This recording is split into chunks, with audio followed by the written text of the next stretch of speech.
Who has the edge in Saturday's game between the Utah Utes and the Oregon Ducks? What are the biggest storylines and what matchups will define the game? We're talking about it on today's Locked On Utes. You are Locked On Utes, your daily podcast on the Utah Utes. Part of the Locked On Podcast Network. Your team every day.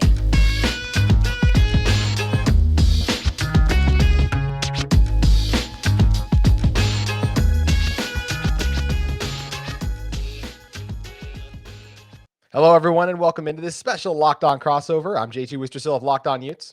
And I'm Spencer McLaughlin of Locked On Oregon Ducks. And we're here to preview a great game that should be Saturday. The Utes taking on the Ducks. And Spencer, when we're talking about the biggest stories in this one, I think from a Utah perspective, I want to see if this team can get a big win on the road. You look at their two biggest road games on the season, at Florida, at UCLA. They were both losses. So we've seen this Utah team do a good job taking care of business at home. They've beaten some inferior opponents on the road, but this is a huge game for them. Their biggest win of the season came at home against USC. I think this offense will travel for the Utes. I'm really curious to see if the defense will, but just in general, I do want to see how this Utah team is going to show up in a really hostile environment this year, because this is going to be a really tough place to get a win in. Yeah, and the winner is in the driver's seat to get into the Pac-12 championship game, and the loser is not out of it, by the way. There are so many scenarios that can play out, so many different possibilities for who can end up in the Pac-12 championship game after Oregon's loss to Washington a week ago in Autzen Stadium. And I think that's the biggest thing that's on the line for both teams is you win this game, Utah is de facto in because they'll be a one-loss team in conference. They are not going to lose to Colorado, even in Boulder. That's just not going to happen. We all know that. And I think for Oregon, they have a much higher chance of losing to Oregon State next week. But if you win this game against Utah, I'd feel even better about that matchup against the Bees. Oregon State is a good football team, but you win this one, then you've got a rivalry showdown where you've got something on the line. You'd be playing with more confidence after a loss rather than coming off of back-to-back losses. And, hopefully from Oregon side, of course, that's not the case. But I think that's the biggest thing to look at is, who can set themselves up to get into the Pac-12 championship game. And, outside of that, there are other things to look for. I think on an individual level, teams want to get better at this. They want to get better at that, improve this element or that element or such. But I think that's the biggest thing is you look at the winner of this game, and I think you can just about pencil them in for a repeat slot in the Pac-12 championship game. I think the other biggest thing we got to talk about is Bo Nix's health. I think we both expect him to play, but I think the bigger question is, what do you expect him to look like in this game? And I feel like he'll look pretty good, but I think if you're Utah, it's definitely not like you're going to be facing the Bo Nix that has tore up UCLA, or even last week against Washington, did a lot of good things. I'm not sure if we're going to see that same guy because I just don't know how healthy he is, Spencer.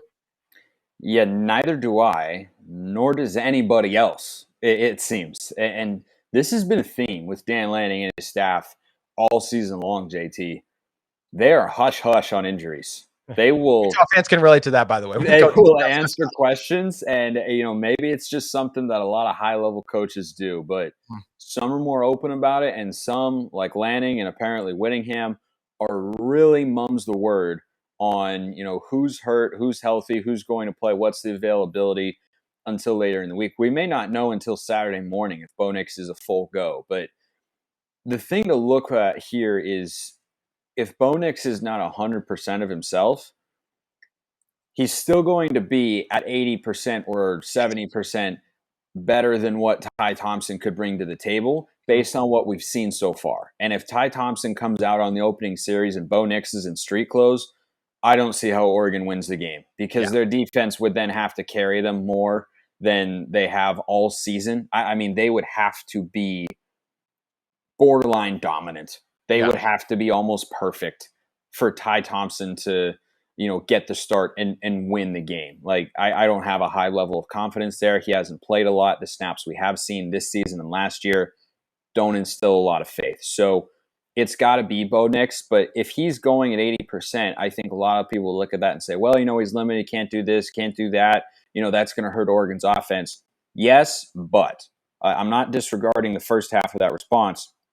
The second half, I would say, however, is that even after he got hurt and had to come out of the game, when he went back into the game, Oregon still moved the football. And he may not be quite as mobile. He may not be quite as agile or shifty in the pocket, but he's still a good thrower of the football from the pocket. And this is an Oregon offensive line that has been the best in the Pac-12 this year. They lead the league, I'm pretty sure, in yards per carry. They've allowed 2 sacks, I think, the whole season. Like, no one is touching those numbers. Bo's mobility is a part of that, but the Oregon offensive line has been ridiculous. And as I've talked about with you on Locked On Pac-12, the Utah front four, they've struggled to get pressure at times. They couldn't get any pressure against Caleb Williams and USC. They allowed 42 points as a result, and that was at home. And I think Oregon is, certainly hoping a similar situation plays out this Saturday in Eugene at Autzen Stadium for the last time this year. So I think as long as Bo is able to go, whether he's a full go or not, I still feel good with him back there. But if he doesn't, then that's a major problem. It is a huge problem. But one of the other things that Oregon might be able to benefit from a little bit is Cam Rising hasn't looked like himself really since he missed the Washington State game. He's been very good. He was good last week, but he'll miss a couple throws where you're like, come on, Cam, you don't miss open guys. What's going on here? Dalton Kincaid is another one. Dalton's actually the one I'm even more concerned about. Is he just was kind of out there last week and he made some nice plays and catches, but he was not the guy we saw against USC because it's the same thing. He's banged up. So which team is going to be able to manage those injuries better? I think is something that's going to be really key and interesting to see in this game, because I just don't know. I think Cam is the same thing. Cam's definitely like over 80% or all that. He's probably closer to 90, but just doesn't look quite the same or as comfortable in the pocket, just because, especially to start these games, it's just taken him a little bit to get settled in. I mean, Utah really struggled in that first quarter to move the ball against Stanford. You can't afford a slow start against this Oregon team. And we also know how aggressive this Oregon team likes to be. They love to do odds. They've done multiple onside kicks now in these games, trying to capitalize on those opportunities. And even going back to that Washington game, if guys don't fumble in the first quarter, I mean, right on the goal, right on the 5-yard line or wherever it was at, it's completely different. Well, that one wasn't as costly because Oregon ended up forcing a 3-and-out and then had a 47-yard drive to score a touchdown. So it really just cost them a little bit of time, which they could have used at the end of the game for sure. But, Washington then would have used more on their drive. So that probably doesn't even follow. But the big issue with the game against Washington was the pass defense. And I think Oregon fans listening to or watching this right now are probably having their ears perk up a little, like, wait, Cam Rising isn't like totally himself. Like, he's been a little off. That's music to our ears. Yeah. Now, there's no defense that can give you a get right game through the air as a quarterback quite like this Oregon defense, because they've been really, really bad. But I think it's a fascinating matchup with Oregon's defense and how they played after last week and coming into this game against Utah, that I think schematically favors Oregon more than Washington did, but still presents a lot of challenges, as we're going to get to. Yeah, it's just really interesting too, in terms of, you talked about how Utah after this, they're going to beat Colorado. And that's how it's kind of been looking on the past few weeks. The toughest game outside the Oregon one was the Washington State one, and they won it with their backup quarterback in Bryson Barnes. So it's just been an easier schedule for the Utes as of late versus the Ducks, especially not just even this Utah game, but next week you take on a really good Oregon State team that we saw pop up in the rankings. So just a very different close to the season. So it'll be interesting to see who is going to perform better. Will it be the team that has kind of had these opportunities to get right and not been able to they are able to put their backup quarterback in late in the Utes? Or is it going to be a team like the Ducks, who are coming off their first loss since the first game of the season and really got tested? Something that's going to be interesting and a lot of fun to talk about as we break down the matchups in a moment. But first, I want to tell you guys about the sponsor of this episode, in Nugenix. Guys, just getting older, it can be a little bit tougher to get that same feeling going. We all get the dad bod, feeling a little bit less like ourselves. You don't have time to work out as much, but you wanted the energy in your body once had. So you discovered Nugenix, and then you start to really feel like yourself again. That's what's happened to so many people, and it could be you guys. Nugenix Total T contains man-boosting key ingredients like testosterone. It's been validated in 5 clinical studies shown to boost free testosterone levels in men. Because Nugenix Total T boasts free testosterone that the aging process robs, you'll feel stronger, leaner, and more energy driven and more passionate too. Your partner will notice the difference. So make sure you guys head over to Nugenix Total T and get a complimentary bottle of Nugenix Total T when you text college, that's college all caps, to 231-231. Text now and get a bottle of Nugetics Thermo, their most powerful fat incinerator ever, with those key ingredients. Once again, text college to 231-231. Texting enrolls you into recording automated text messages. Consent not required. Purchase message details, rates may apply. So make sure you guys head over to Nugenics. Now, Spencer, jumping back into this one, talking about the best matchups in this game. For me, I'm excited to see Cam against that Oregon secondary because, as I mentioned, you talked about their weaknesses. I talked about Cam not being quite right, it seems. And look, I said still like 80%, but just a couple of those missed throws. This Utah team needs to start hot. And one guy I think could be in for a big game is Devon Vele. He seems every single game, he has like 5 or 6 catches for 60 yards. They all go for first downs, but he's yet to really have that dominant game, 120 yards receiving, something like that. I feel like this could be the one that finally comes. He just declared for the draft, and I really think this could be the game where we see Devon have a big game, especially because I think Dalton will make some plays, but I'm not expecting Dalton to be the USC Dalton Kincaid. I'm just expecting him to be a reliable target on third down. We've talked about this Utah offense being more explosive. We saw that early on in the season. Utah fans did. We saw that against USC, and I think it's going to have to be that against Oregon because, look, even though the running game was really strong last week with Tavion Thomas, this Ducks run game they do a really good job slowing that down. They only give up just over 100 yards on the ground, basically. So it's going to be hard for the Utes to really establish that rushing attack with Tavion Thomas, even though they're coming off of a good game because the Ducks just do a good job. And this Utah offensive line is better in pass protection than they are at run blocking. Cam hasn't been sacked a lot this season either. So I really think if this Utah offensive line can give Cam the time, which I expect them to do, Cam will be able to dice up the Ducks. But this is a Ducks secondary too that I feel like if Cam's a little off early, could have a chance to capitalize and make a play and really turn this game around and kind of put Utah in a position where they're not able to get back into it. Yeah, if Utah's pass protection has been good as of late, they shouldn't have any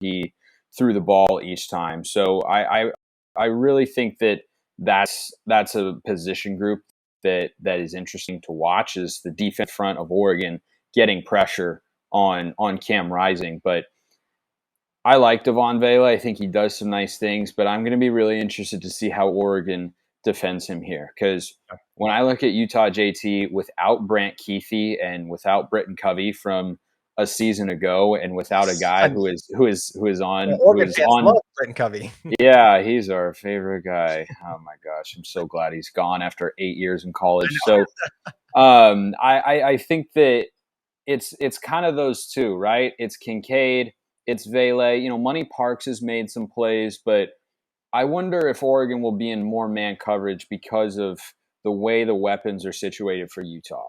And Devon Vele is a good receiver, but Christian Gonzalez is a really good corner. Mm-hmm. And I think you're going to see Christian Gonzalez like he did against Teteroa McMillan of Arizona when the Ducks played the Wildcats down in Tucson and held them to just 22 points, which I'd be thrilled with to see Oregon's defense hold a team under 25 points again that has a good offense.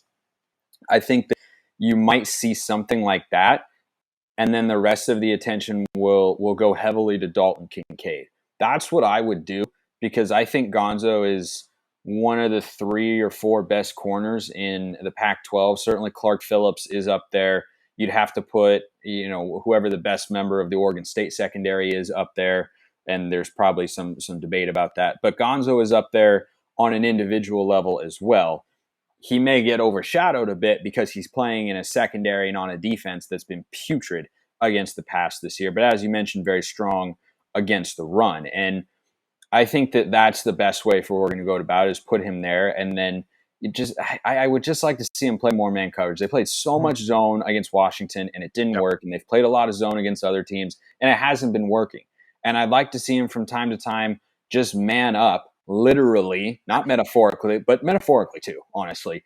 Man up and say, Bennett Williams, Jeffrey Bassa, these are bodies we feel that, can make life a little bit difficult for Dalton Kincaid. I think both those guys are good matchups for him, maybe a little bit of Jamal Hill too. But when you look at these wide receivers, I think if you can take away Devon Vele, that limits Utah's passing attack on the perimeter. Kincaid is still lethal, and they do such a good job.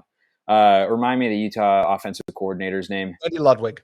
Yeah, so he does a marvelous job of scheming things open. And he knows exactly what that Utah offense is. It's set up heavily by the run, but they're very balanced. And when they go to play action, they are so, so good. And they will slide that tight end across the formation at the second level or into the flat at a high level. And they will get their guys in space. And they've done that with Kincaid. They did it with Keithy. They did it when they had both of them. They just have Kincaid now, of course, because Keithy is unfortunately out for the season with an injury. But that's what Oregon has to watch. And with the way their zone defense has been exploited, I just think that going back to the well on that zone defense and saying, well, no, we're just going to be more disciplined in our assignments, I don't think you're going to make a big enough jump in 1 week. And Andy Ludwig will look at it and see, we're going to get you flowing this way and then move the ball over here and throw that way. And I think that could create some big holes. And you just can't do that with Dalton Kincaid. I think you have someone to man mark him, and you got to just trust the front six, with Sewell and Flo and Bossa and the defensive line to do what they've done this year, and that's be stout against the run. And it is interesting, too, because I felt like one of Coach Ludwig's best game plans was against USC, and that was coming off the UCLA loss. So you were in that mode where it's like win or go home. And yes, Utah's been in that every week, but at the same time, it's different when you're trying to get up for those games and you just feel like you're the better team, which Utah's been for a month basically now against every team they've taken on. So this is one of those situations where Utah, I'm sure inside that locker room, they feel like they're the best team, but that's definitely not. There's a reason we go back and forth on this game. The line is 3. I mean, yes, Oregon fell behind Utah, but that's just because of the most recent loss, but that's not a bad loss to a good Washington team, as we know, especially with some of those things we talked about with Bo Nix going on. So it is going to be a lot of fun to see what kind of game plan Coach Ludwig comes out with it. When I'm curious for you looking at the Oregon offense against the Utah defense, what is the biggest kind of key matchup you're looking at? Bo Nix and the injury bug. Yeah. I think that's true. It's the biggest. It really is the biggest.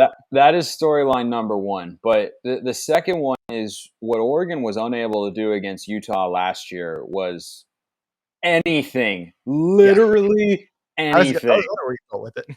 There was nothing that they had a season ago, but this isn't the same offense. They've got different personnel. They've got guys who have improved, like Chris Hudson and Troy Franklin are big parts of the offense. Dante Thornton out there. Their tight ends are really good. I think they've upgraded at the running back position compared to what they had a season ago. Even though Travis Dye was very good, I think Bucky Irving is even better. I think Bucky is a really, really special player. The interesting thing, just for the Utah fans out there who maybe haven't watched an Oregon game this year about Bucky Irving, he is not the fastest guy in the field. He's not the biggest guy on the field, much like Travis Dye. He's a little bit thicker, a little bit sturdier than Travis Dye. All he seems to do is make guys miss tackles. That's just what he does.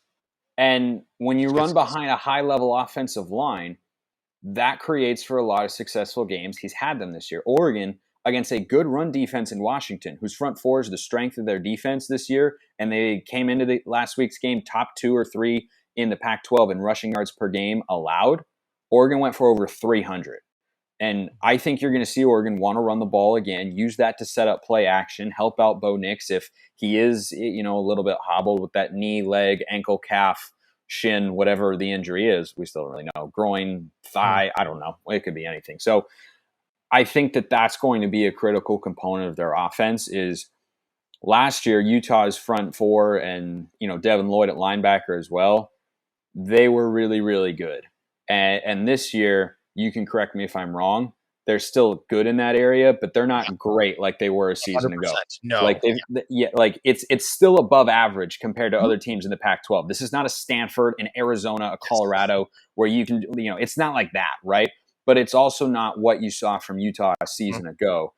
And with Bo Nix, at least not going to be at 100%, I expect him to come out with the same offensive game plan they had against Washington, which is we're going to take our downfield shots eventually, but we want to run the ball first because they've been really, really good. And they haven't just been, 3 yards in a cloud of dust and then move the chains every now and then. Like, they are creating explosive plays on the ground. And I think if they can do that, it sets up everything they want to do. Take their play action shots with this great receiving core led by Troy Franklin, and Dante Thornton had a big catch last week. Chase Cota may not be back. A lot of really good weapons there. I love when they get the tight ends involved. Sets up a lot of what Kenny Dillingham wants to do, as it should. So I think that's the most critical matchup is That's how they've been at their best. Because Oregon fans might say, well, the offense didn't do this, offense didn't do that. The story of last week's game was the defense. It was terrible. The offense played well enough to win. You put up 34 points at home. You should win every single time when you're the Oregon football program. That's just the way this should go. The defense has got to step up and be better, but I don't think the offense needs to change anything philosophically from how they have approached games all season long. When 34 points ends a scoring streak in a bad way, you're doing something right offensively and nothing needs to change. No, it's a great point. And for this Utah defense, I'll mention this as well. Specifically looking at, I know it's the front seven, but it was more like the 6 guys, if you look out for last year's game, that started for Utah in kind of that front 7 area. There's only one guy who's going to be back for Utah in that regard, because Devin Lloyd, Nephi Sewell, they're both in the NFL. Van Fillinger out for the season. And then outside of that, Mika Tafuna as well as Hawani Pututau. Those guys are in the league at this point. So the only guy there is Junior Tafuna. Now, you get Aliki Vaimahi, Samote Pepa, who are coming off their best games, but we haven't seen them do that against a great team yet. And that's what this presents an opportunity for. So I do think it's a combination of things of their play has improved as well as they've played poor offensive lines. And that's why I don't really expect the Utah pass rush. If they get home in this game, I think it will more be because of a clever blitz than a guy winning a one-on-one rep on the outside. Like, for example, Jonah Ellis is coming on strong, playing really good football, had some of his best last week too. I really like the way his game's kind of grown and developed, but it's just a different breed of offensive line out there. So it's going to be hard for these Utes to get home. Looking at the Utes linebackers, I feel like they've gotten better. A guy like Diabate, as he's gotten more integrated into the system. Lander Barton, more reps. He's gotten better too. But once again, how much of that is those guys improving, which they have, and how much of that is the level of competition? That's what I'm so excited to see in this game, because yes, Utah's run defense, it looks really good on paper, but they've really been taking advantage of some of these Pac-12 teams that just don't run the ball well on anyone. So this is going to be a great test for the Utes, and I'm excited to see, because you're right, they're really not going to get home against Bo Nix. The strength of this Utah defense is the secondary. Yes, Utah gets gashed through the air, but a lot of times, especially against USC and UCLA, there are just so many times where the quarterback, in this game, it'll be Bo Nix, of course, has all day to throw in the pocket, and eventually you just can't cover a guy that long. Yep. So that's what's been the issue so many times for this Oregon Utah fans know that feeling very, very well, JT. You can't cover forever. Exactly. If there's no pass rush, you could have 4 clones of Deion Sanders back there. Exactly. It doesn't matter. Yeah.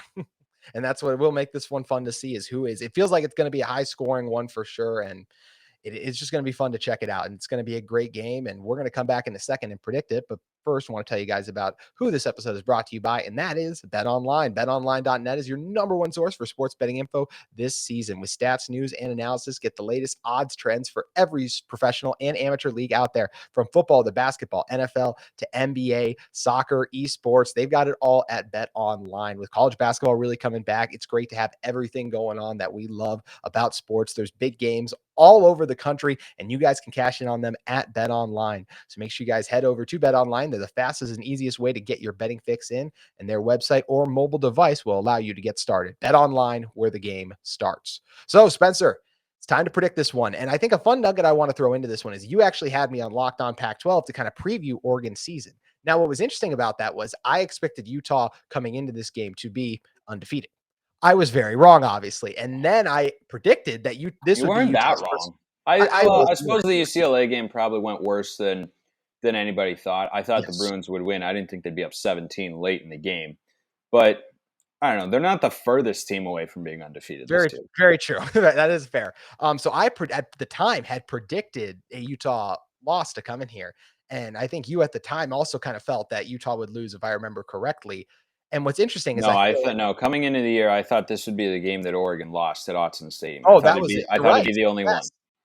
You're right that you thought that would be the only one. So it's interesting to hear now if we've kind of flipped, because I'll tell you right now, I do feel like the Utes are going to be able to go in and get a win in Autzen. I like the way Kyle Whittingham has his team playing right now. I think Morgan Scalley has really figured out what makes this defense work. He's done a good job designing some pressures and doing some different things that are going to be able to throw Bo Nix off a little bit. Bo Nix not being 100% is also going to benefit the Utes in this one. I think the Utes will get one turnover in this one, whether it is, I'm a little worried for Oregon fans that we could see see the Bo Nix of old because he's not healthy in this one. And if his team falls behind, maybe he feels the need to press and try to make up for things because he's not right. Now, I hope this is a great game that comes down to the wire. We were just talking about BetOnline. The line for this game is 3. So it shows you they really think this is going to be a close one. And personally, I do too.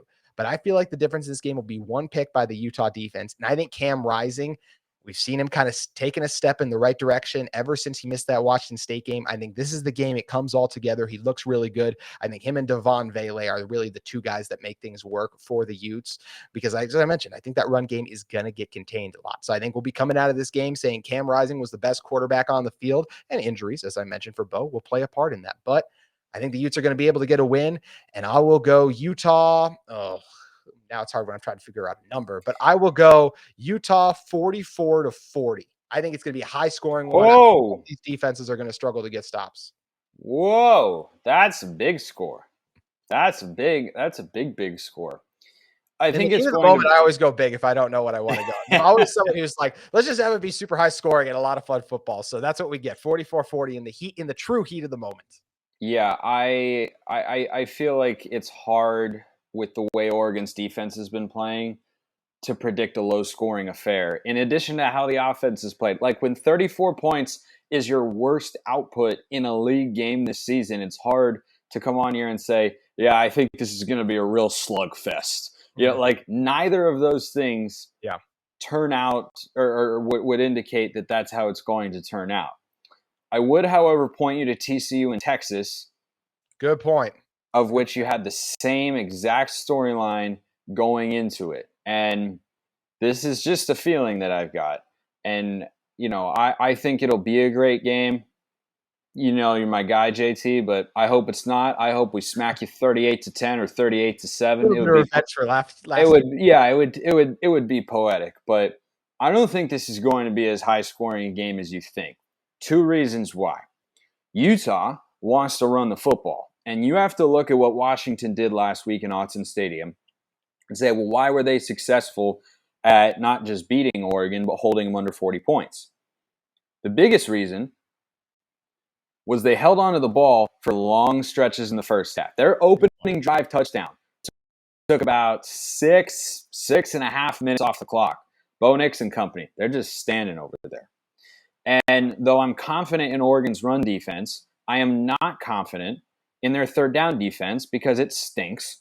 They have not been able to get off the field, and I think Ludwig is a good OC who will be able to exploit the same holes everybody else has this year.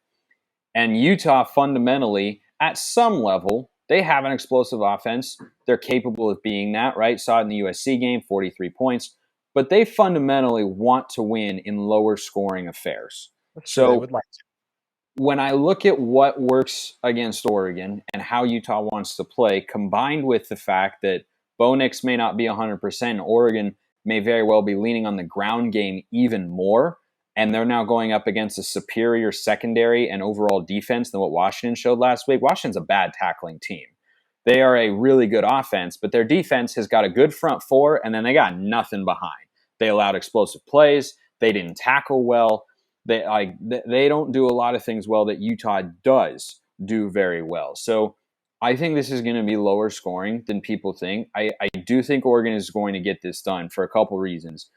As long as Bo Nix plays, that's the number one caveat here.